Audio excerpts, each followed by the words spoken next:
try to find more insight into the welcome, more insight into the story of the so-called spies, even though, as we're going to see soon, they were never called spies, and this is going to be part of our discussion tonight. So let's go, those who have a Chumash, we are in the book of Numbers, chapter 13, verse 1. Those who have the stone Chumash, we are on page 798. Parshat Shelach. Parsha Shelach begins that God speaks to Moshe by Daber Hashem el Moshe lemor. Hashem speaks to Moshe saying, Shlach lecha anashim, send forth men, if you please, which is a very interesting and probably the only time that we find such a introduction to Moshe Rabbeinu to tell him, if you please. The translation takes it from Rashi.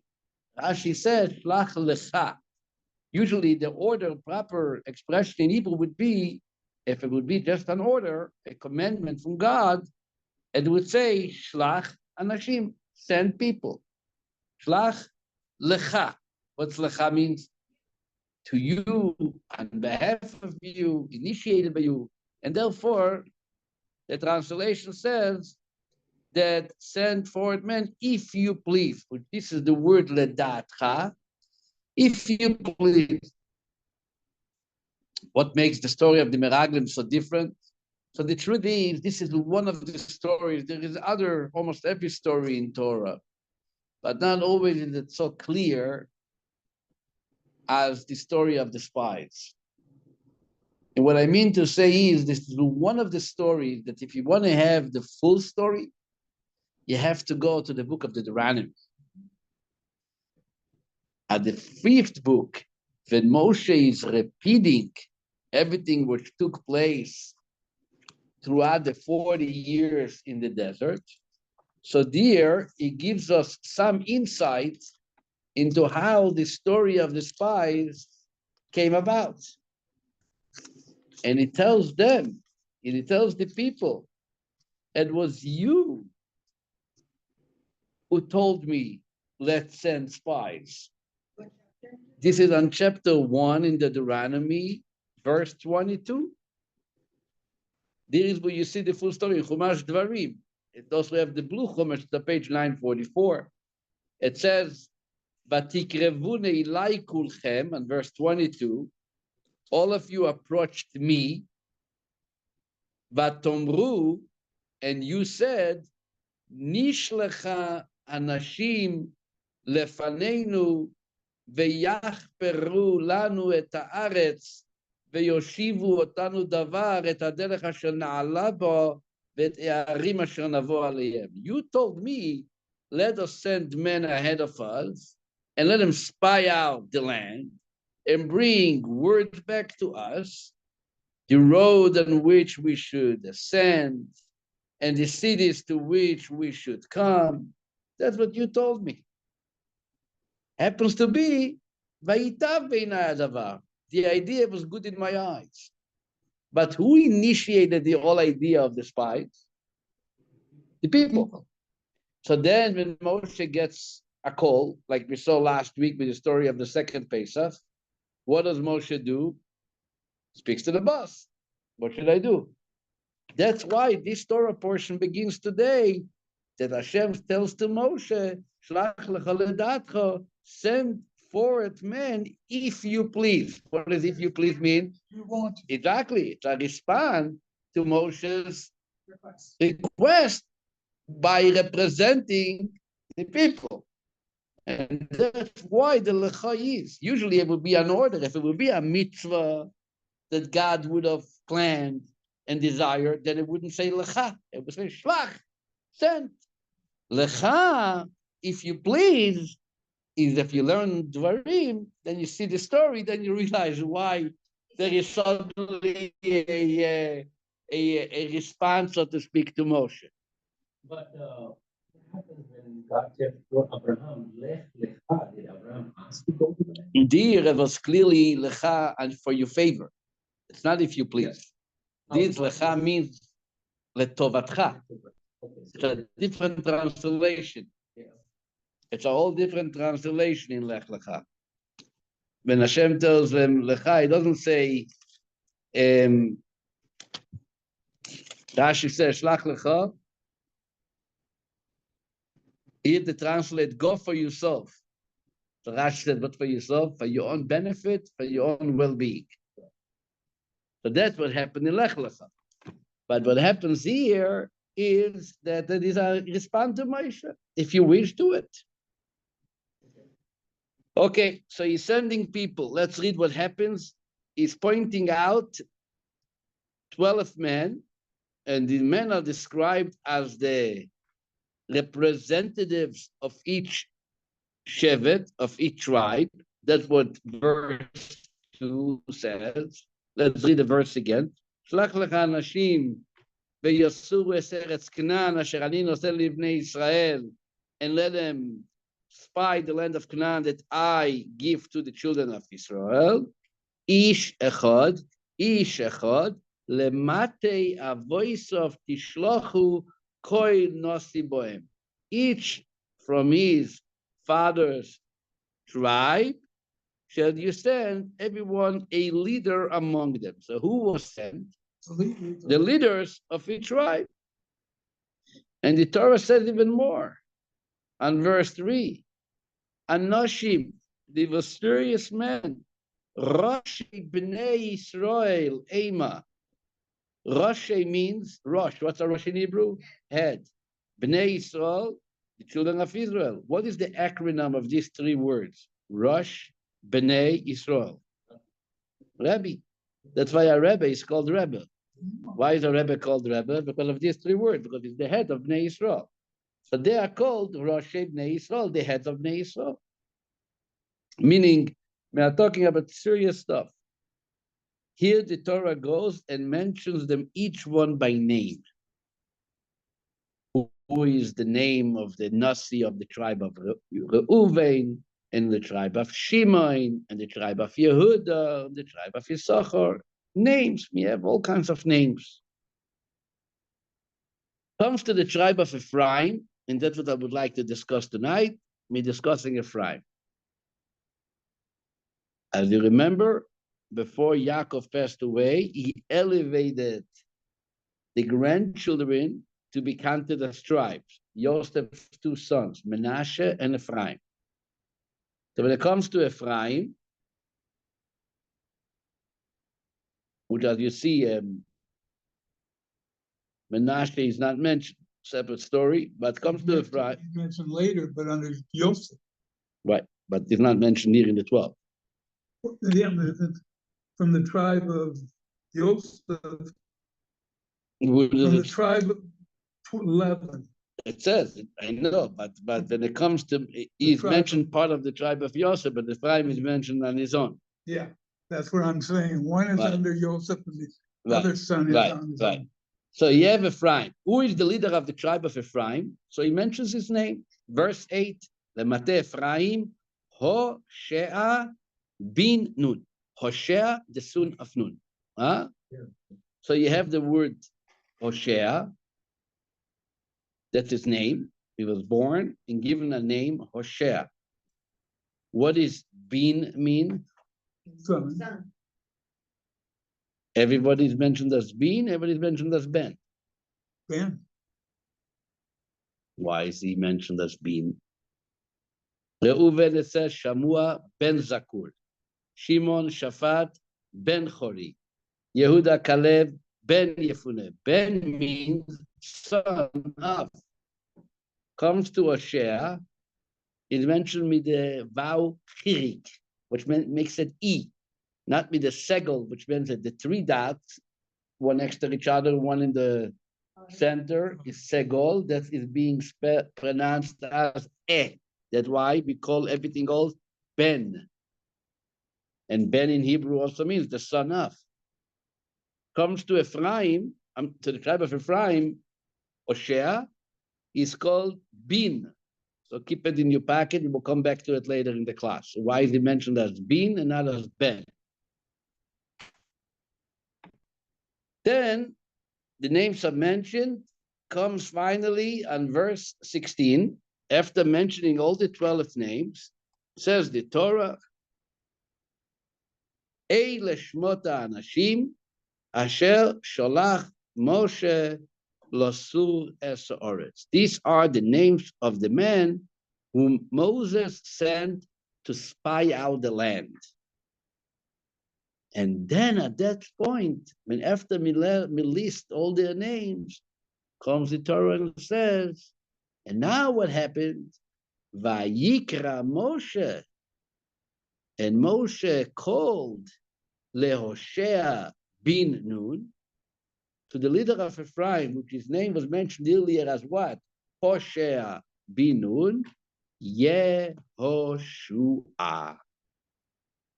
From Hoshea was added a small tiny letter in the top of the name, and that small tiny letter changes the name completely. Hoshea is not Yehoshua. It's a whole different name. You can have a child called Hoshea, and you can have a child called Yehoshua. Don't you have a child called Yehoshua? No. Who has a child called Yehoshua here? Yehoshua Rubin. Bernard also, that's right. Yehoshua. Yes. Yeah, that's right.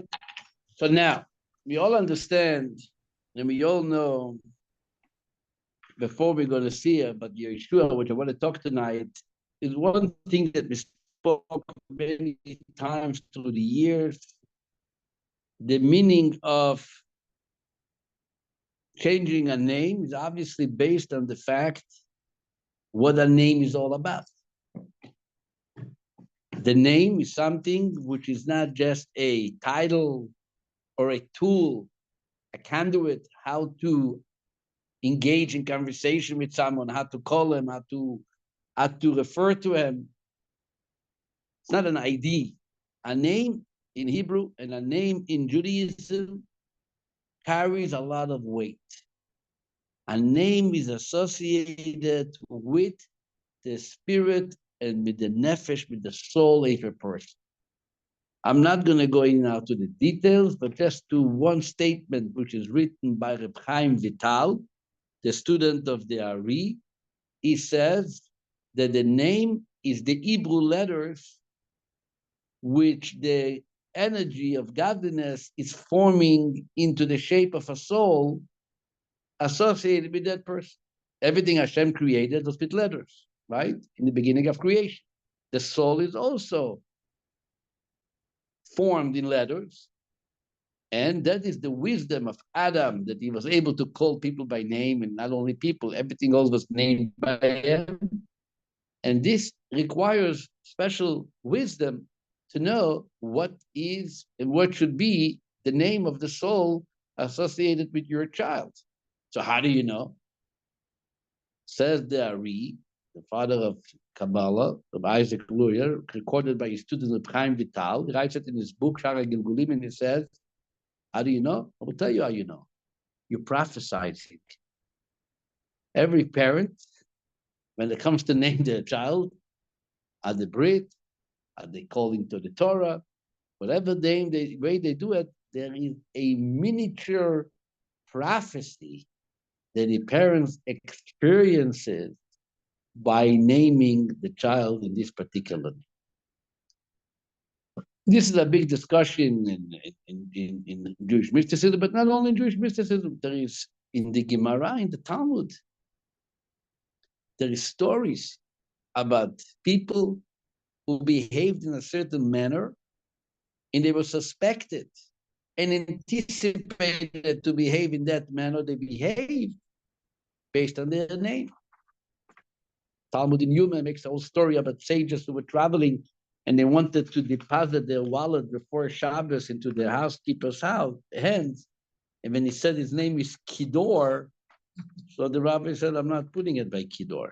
He was convinced, he placed it, and then he came Saturday the night, and the guy said, you never gave me the wallet. And they asked, the other rabbis asked him, how did you know he's going to behave like this? He looked like a nice man. He says, Kidor, there's a verse which says, in Azinu, the end of the Deuteronomy, Kidor Tapuchot Ema. They are a generation of rebels. And Kidor means since they are a generation. But the word Kidor means Tapuchot is a rebel. So I knew by the name that he has that I'm going to get into trouble. And that this is also being explained. It's not obviously forced to behave in a particular way, but it usually means that you are going to have the tendency to behave, whether good or bad. That's why people always try to give names of tzaddikim, of rabbis, of grandparents, and so on. But ultimately, why this one and not the other one? You're prophesizing.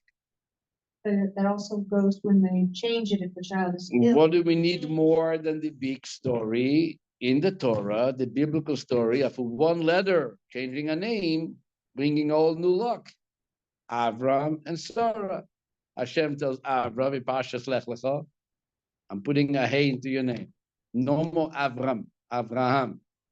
Comes to Sarah, he grabs the hay away. It's like he grabs the yud away. His name was Sarai, and he said, your name is going to be Sarah. And Sarai means a individual minister, ministering only a single individual, which is here and your husband. Sarah means Sar, a minister over the entire universe, and that's what she'll give the job of being the matriarch of the world. So you see clearly that not only the name has an impact, each letter, which is part of a name, is also tremendously influencing and empowering the person with that name. And therefore, when a letter is to be changed or added, a whole new legacy. Avram and Sarai could not have children, the Talmud says. It was the additional hay into Abraham and the yud into Sarah, and the hay into Sarah, which opened up a whole new channel for birth and so on. And this is the story of Hoshea. Like Rashi tells us, Yeshua in Hebrew means what? Salvation, help, support. Yehoshua, the first two letters makes up God's original name, Yud K. Shia, meaning God shall help you. And he gave his student, his devoted student, Yeshua, an extra letter, which will offer him extra protection, seeing kind of that something is cooking, and he might need some extra energy. And the obvious question that everybody wants to know, if you saw something happening, why only Yeshua? Cancel the trip.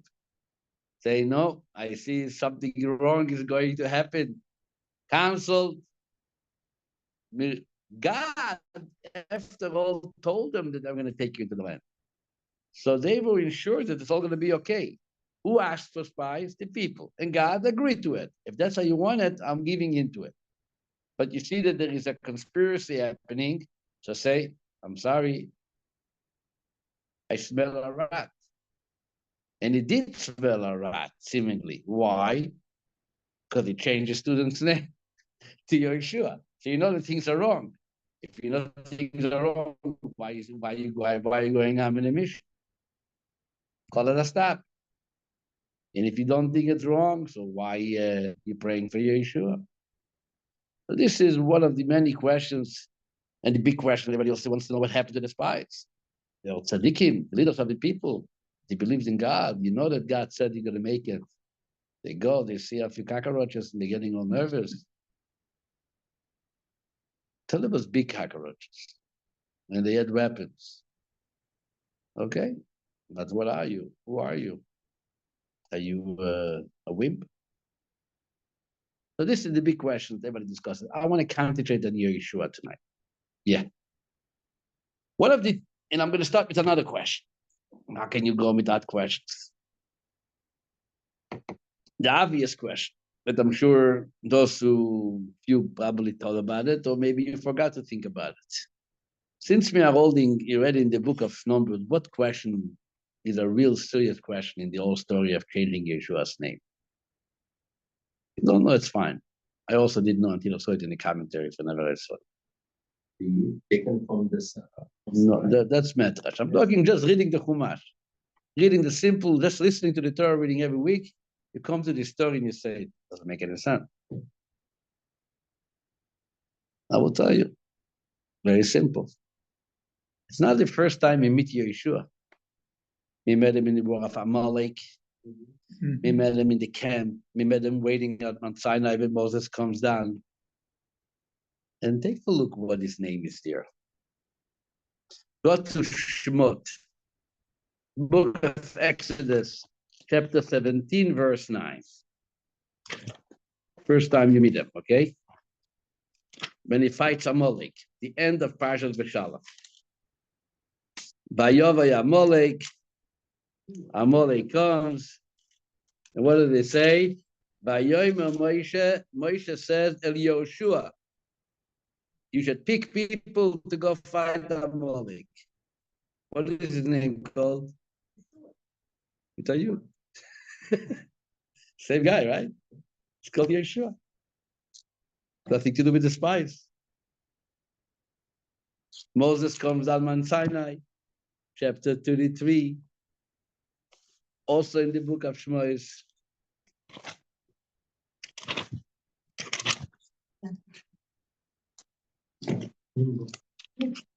Same book, right? What, number 33? The last verse in 33. V'diber Hashem el Moshe panim el panim. God spoke to Moses. Umeshorsoi, and Moshe's servant, Yoshua bin Nun, Joshua the son of Nun, Naar, a lad, lo yomish mitoch oyel, would never depart from within the tent. So what's his name? Yeshua. The name has not changed. And there is more verses. To make it more interesting, go to the end of the Chumash. Go to the end of Chumash.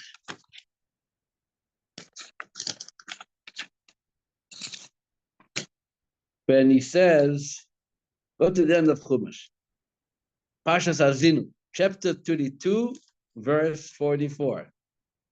This is, they finished the song, and Moses, after finishing the song, he tells them the final warning, just before he goes up to Mount Nevo. Vayavo Moshe, chapter 32, verse 44 in the book of Deuteronomy. Vayavo Moshe, Moshe came, Vayedaber, and he spoke. It's called Divrei Ashira Azois, all the words of this song. Be'oznei ha'am, in the ears of the people. Who, he, ve, and Hoshea bin Nun. Is his name Hoshea? Yoshua? Change to Yoshua. What's going on with this Yoshua guy? Parsha, Hoshea bin. But Hoshea, back Hoshea. That's it. Finished up. Now we're calling him back Hoshea. No more Yoshua. Then we have a whole book after the Chumash. What's the book of Tanakh? The first book after the Bible. What is it called? The book of Yeshua. So at which point is he back to Hoshea, and at which point is he becoming again Yoshua? The question is very obvious. The way you read the story of this week's Parsha is, like we see, the names are mentioned, and when they are listed, seemingly they are listed the way they were named by their parents. And what was Yeshua's name when he was born? Hoshea. So he's mentioned Hoshea bin Nun. Then comes a separate verse and tells us, after listing all the names, you should know Hoshea was changed to Yeshua. And Rashi brings us from the Talmud. You know why? Because he needed the Yud. He needed some extra support. Fine. So if I would never learn the weeks before, and I wouldn't know from the weeks after, I'm sold with a good story. If I come to shul only because it's my grandfather's yard side, Shabbos Shelach, and I never come to shul again, so then I walk away every year with the same story. There was a guy called Hoshea. He was named Yoshua. In Baruch Hashem. But I'm in shul every Shabbos. And I know what I read in Parsha B'Shalach. I don't remember everything, but there are certain stories that you remember. Everybody remembers the story from Amalek. So you're going to look for him. What happened then? Oops, Yeshua.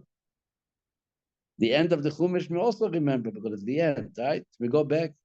Then we read the book of Yoshua. Yeshua. What are you?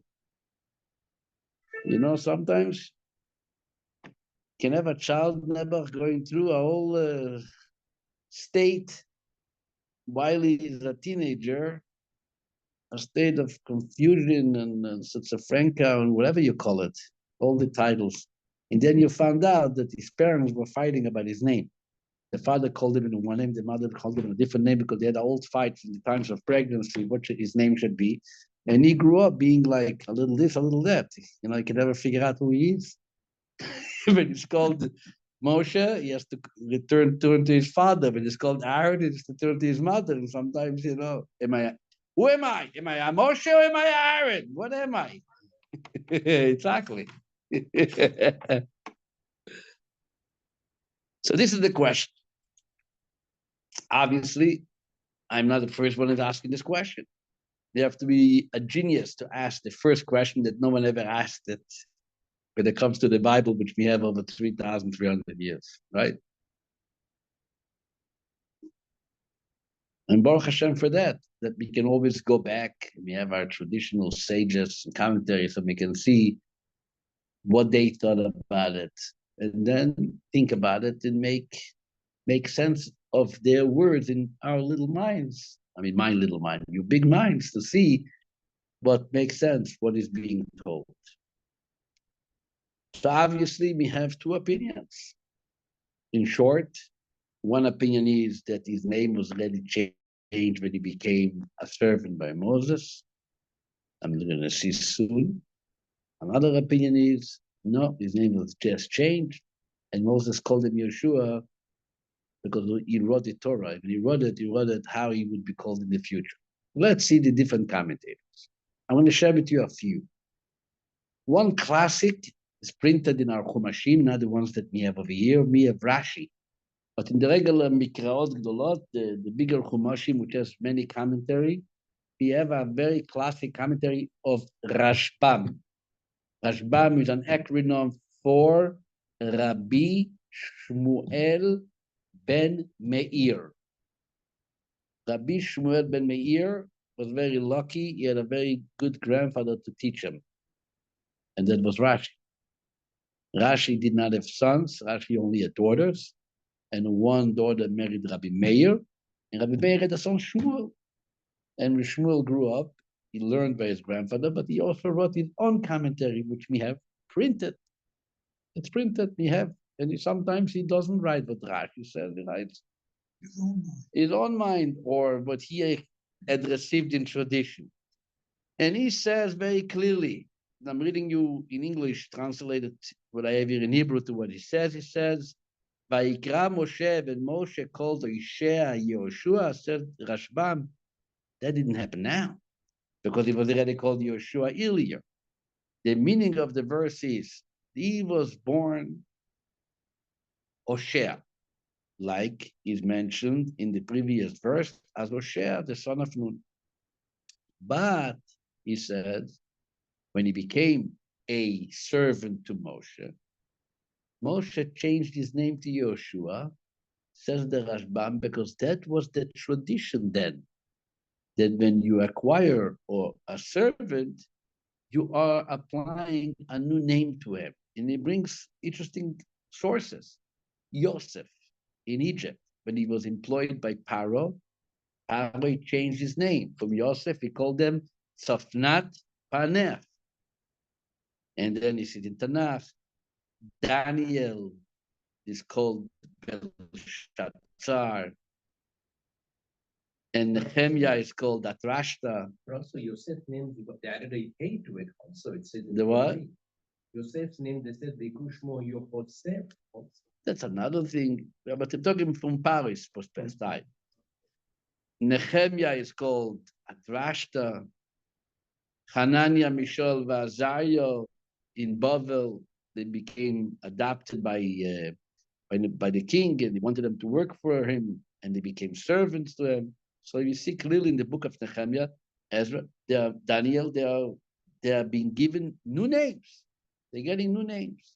The idea of the new names was apparently a common, acceptable tradition, perhaps if perhaps if you would like to say a custom, a way of behavior that when you acquire a servant, I guess in a way of showing control or I'm in charge on you, I'm calling you a name, I'm changing your name, I'm adding something to your name, and that shows your kind of submission to me. But at home, would your family call you by your other name? So Could be, that's why. So Moshe Rabbeinu, when he lists their name, he lists them as Hoshea. And when but then he writes, that's the same Hoshea who we know now as Yehoshua, because he was referred to me, Moshe, as the name Yeshua, but not just because of the spies. Earlier, he was already called me that name, the name of Yeshua. Called him by his passport name. The passport name was what is that? Something political. I don't know what. No? On political, government documents, you have to have the exact name. It's not your new name. Right? Okay. Actually, the other commentators who said that Hiskuni, which is also a classic commentator at the same time, he had something more authentic. He says that really his name was Hoshea. He says that because he fought Amalek and they knew him as Hoshea, now that he's going to Israel, he's going to have to walk through the area of Amalek too. So he shouldn't be cut. Oh, this is the Hoshea guy. Looks at his passport. No, now his name is Yoshua.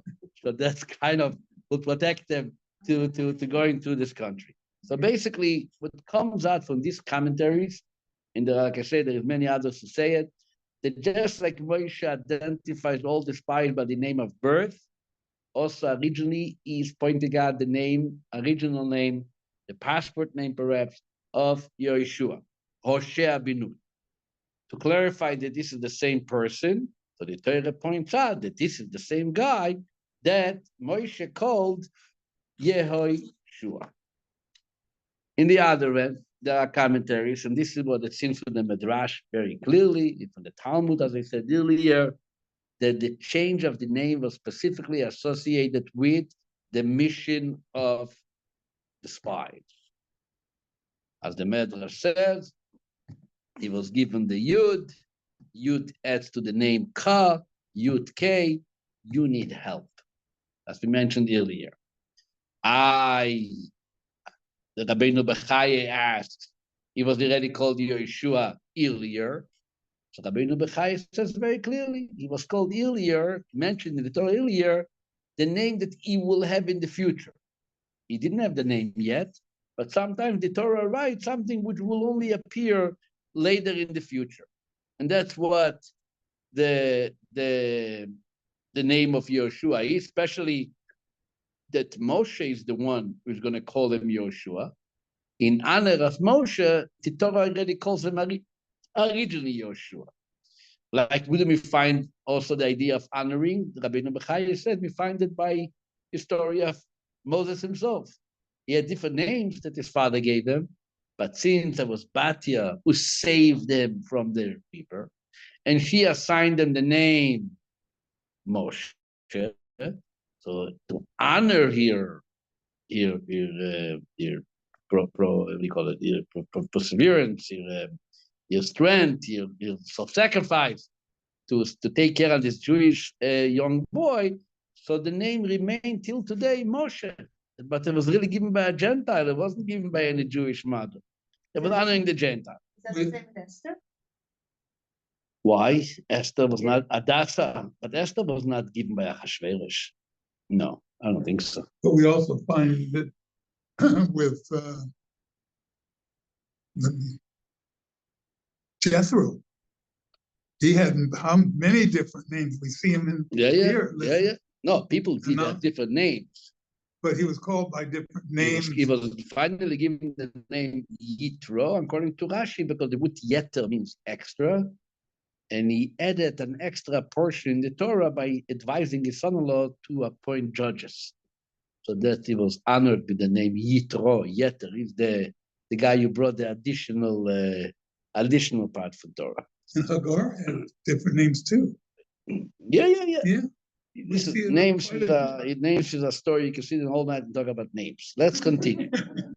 I'm quoting, you see, I have over here in this little, you see on the shelf, there is a framed box right here in the Bet Midrash in the library. You see that little box? And it has some books in it. That was sent to me from Israel. The way exactly you see it in the framed box with that little plaque on top was sent to me by a Jew. His name was Rabbi Menachem Amitai. He had a son. His name was Tzvi Amitai, who had 3 children. Some of you might know his wife, Mrs. Amitai. She comes for event, for program. He passed away from lung cancer. He had 3 sons that we bar mitzvah here in the Torah Center. And his name was Tzvi. He was a very, very nice person, officially very non-religious, but very committed to a very strong Jew and a very nice person. And Nebuch died from lung cancer. And his father was an elderly man, Menachem, and he came over here once and he said, I want to bring something to remember my son. One day I get this big mail in the box, a wooden box with these books that exactly you see there, Machzorim, Shulchan Aruch, stories by Rabbi Zevin, and a Chumash with the commentary of Ahamek Davar, which is from the Netziv of Volozhin. He was one of the Lithuanian rabbis in the city of Volozhin. Very interesting commentary. From time to time, I got to take a look just to honor Reb Tzvi, alav shalom. You know his wife, Ronit Amitai, she comes here many times. Anyway, so there's a Mercer Island. Anyway, so the story is in this book, he says, he says that the name of Yeshua was changed, this I saw yesterday, in 2 stages. There was 2 stages. Before Amalek War, he already named him Yeshua because he needed that extra yud to win Amalek, says the Netziv of Volozhin. He already had the Yeshua then, like we see in the Chumash. But it wasn't meant to be permanent. It was meant just to be there for the time being when he's fighting Amalek. But then, when it came the story of the spy, and the name was actually forgotten, that's it, he became Moshe. Then Moses says that Yeshua needs help. Especially like we saw already last week, the 2 young men were walking around the camp, Eldad and Medad, and what did they say? Yeshua is bringing us into the land, which already it meant this is not going to be the miraculous entry that we were planning to. This might be a natural progression that is going to require fighting just like in Amalek times.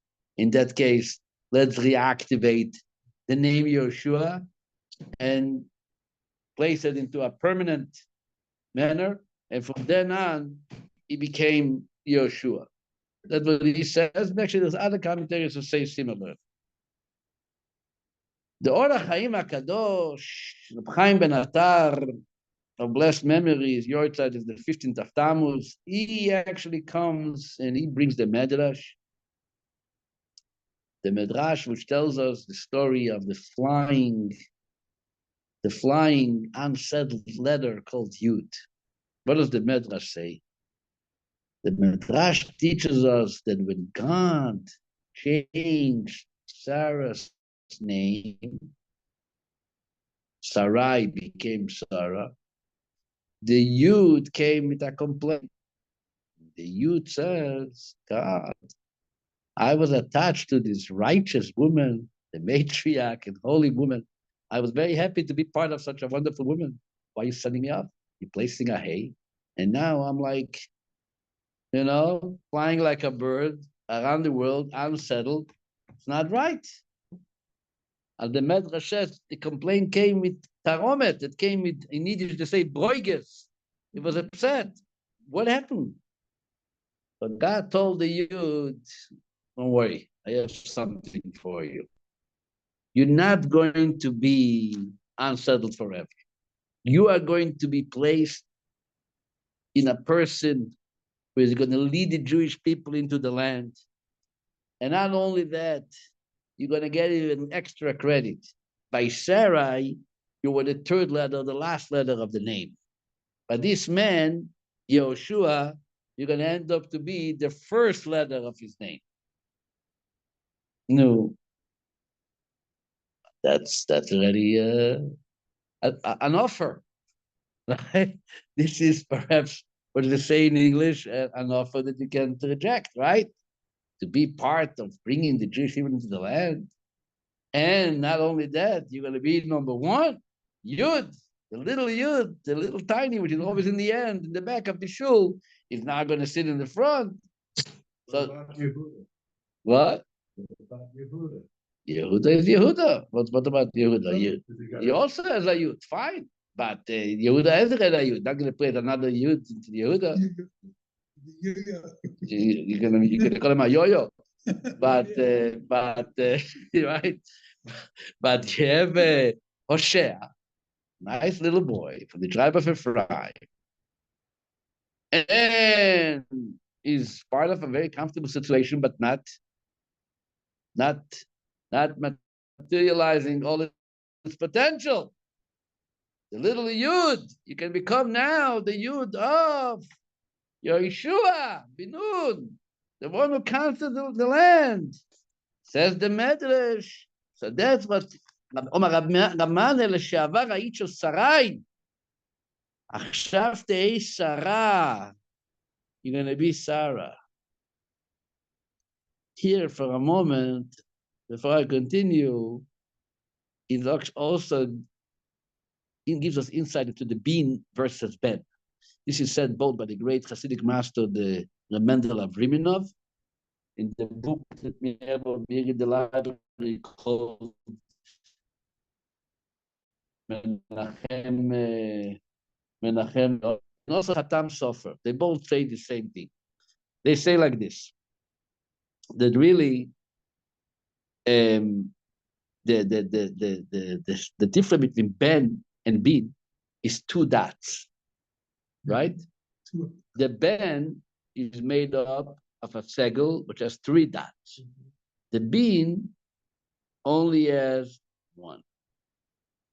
So it says like this: when the original Yud was in the word Sarai, did it have any what do you call it?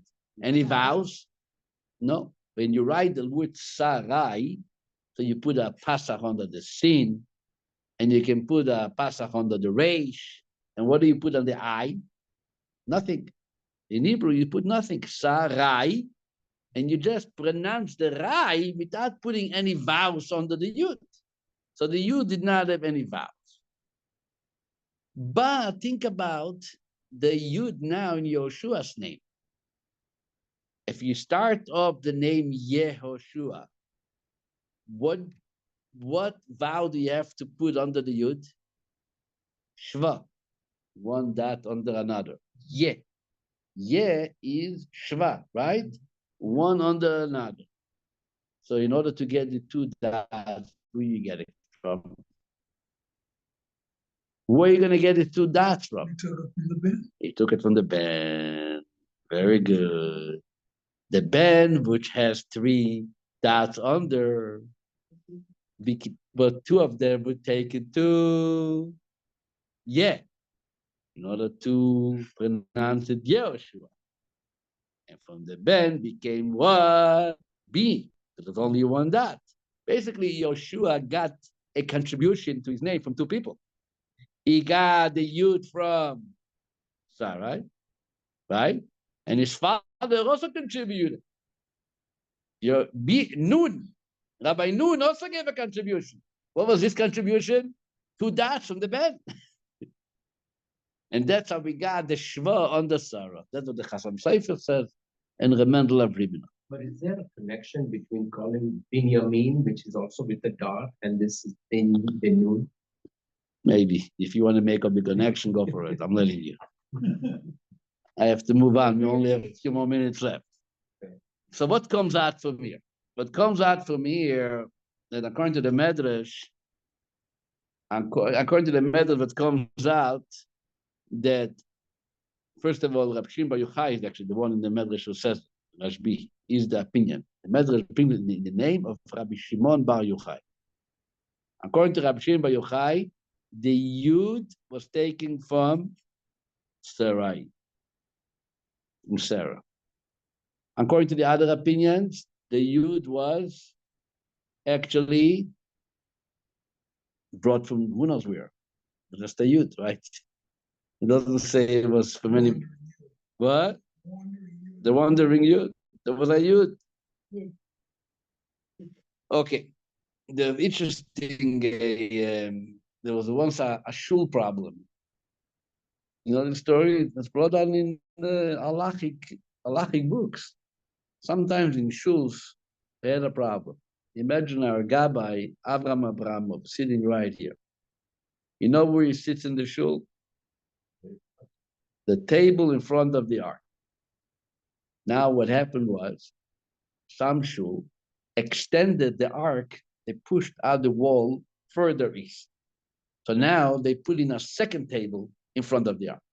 So there became an argument. Abramov claims, I was in front of the ark, so I should move now up a few feet to be closer to the ark.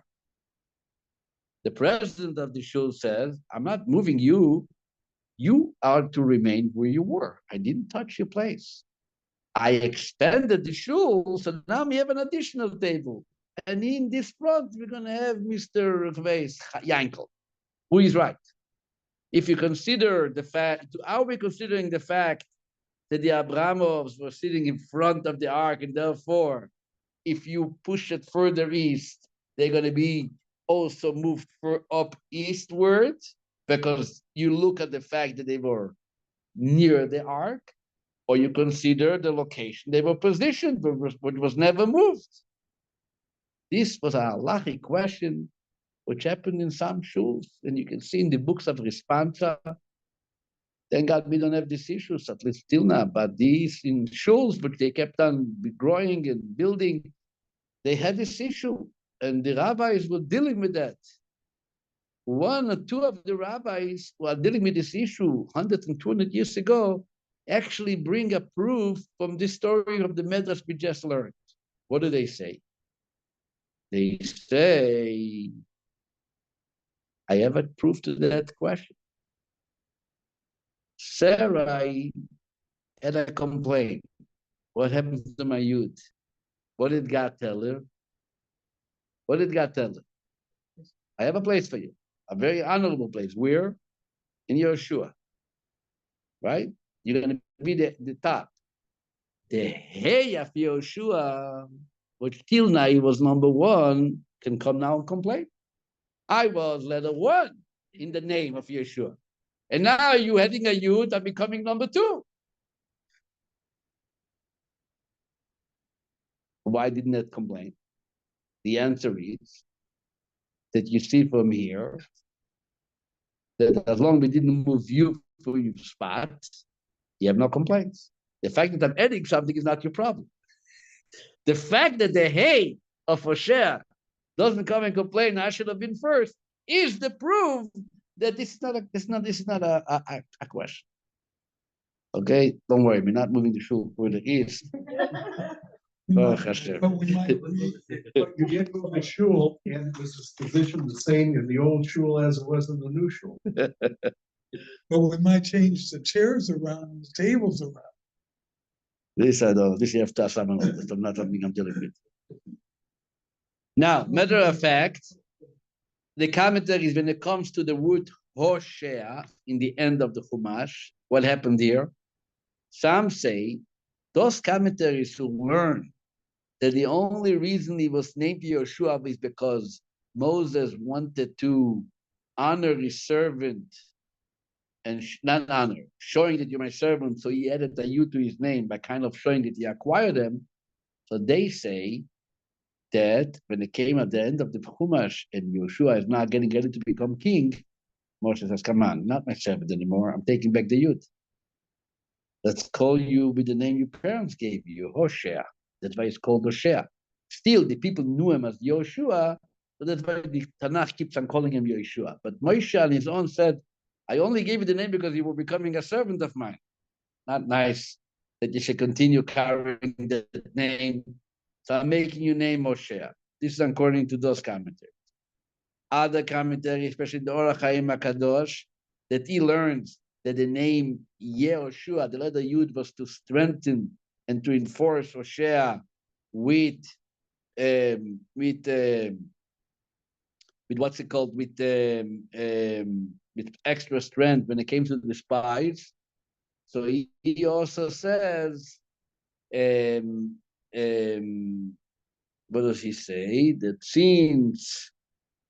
since I only gave it to you for extra strength, now that you are a king, so you don't need the extra strength. Now you are a man on your own. So he also remains Hoshea. But Rashi says, actually in Chumash, Rashi is dealing with a question now. Rashi says that Yeshua was very humble. He didn't say, oh, I became Yeshua. No. You remember me on the block when I was born, I was in school, they called me Hoshea. I'm still the same Hoshea that you remember. Sometimes you see someone, you met him after 40 years. Oh, Rabbi Yeshua. Remember when going to school together, playing basketball in the park? Yeah. Hoshea, call me Hoshea, please. When you meet your close friends, you don't want to be called with the titles. Come on, let's go back to where we were. The idea is, what the Rabbi points out is something interesting. The Rabbi points out that we don't find the word spies in the entire Parsha. They are not called spies. Spies in Hebrew is meraglim. In the Haftorah, we see Yoshua sending spies to Jericho. The word meragel is used. There's also a place called Yazer. It's called meraglim. Here the Torah says Latur. Latur is not a spy. Tourist. Latur is a tourist or a spectator. Scouting. The Rebbe points out exactly scouting. What's the difference between scouting and spying? That's something very interesting. When it comes to scouting, you're expected to just bring home information. I saw a mountain, I saw a valley, I saw water, I saw a tree, I saw a right, I saw a left. It's like a picture. A picture. Exactly. Just bring me home a picture. The spy is figure out where can we climb in and how we're going to get in there, where are they not going to see us, and where are they going to see us. Basically, the spy is using what we call crookedness. You got to be a little crooked. You can't be straight. You got to figure out and maneuver kind of situations that the enemy is not going to know about. So the Rebbe says, since Moshe believed that God is going to get us into the land, he did not want to see Talmud, the student Yeshua, is acting like a crook, like a spy. He wanted them to be the same truthful person that everything is emes and absolute truth. No spying. It wasn't enough to cancel the mission, because at that time he noticed that they were about to spy, but spying was not such a horrible scene as the way they came back with this report, with the conclusion that they're not going to make it. But the actual fact of spying is not such a terrible concern that Moshe should cancel the whole mission. But for his devoted student, who is eventually going to be the one leading the Jewish people, he has to be 100% clean of any spying attitude, of any spying characteristics. He has to be a scout, not a spy. And for that, he gave him the special bracha by changing his name and enforcing the change, making the youth part of it, that Hashem is going to help you from the conspiracy of the spies, protect you from the conspiracy of the spies. As we saw the way it happened, he came back. As you read the next part of the story, they said no, Yeshua says yes. And as we know the rest of the history, that Yeshua brought us into the land. Later on, just before when they send out, later on, when they send out, again, to scout out the land, do they call them scouts or Scout. spies at that? No. Later The in word spies is only called in one area called Yazer. Word Mirag. Thank you very much. I want to make an announcement before you leave. And I want to help you to materialize it. Bezrat Hashem is coming in a week and a half is the Rebbe's 30th yahrzeit. 30 years, I believe 30 years passed. A long time.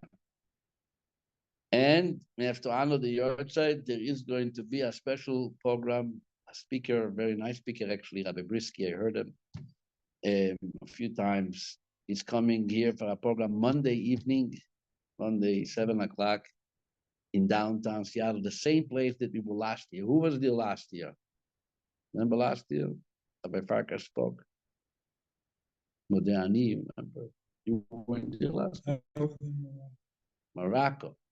So Monday night, please guys, come. Let's honor the Rebbe's yahrzeit. It's on the email ready for a week. Come down. If you're worried about traffic, we can maybe make a car ride together. About 5 people pack into our car, leave the tourist center. 7 o'clock, only $25. We're gonna come here. There's gonna be some food and a nice program, videos of the Rebbe and speeches, and to get inspired for Gimel Tammuz. Looking forward to see you. Thank you very much. Laila Tov. All the best. Nice. Thank you very much. Hope we learned something. Definitely did. Thank you, Rabbi. Thank you. You're very welcome.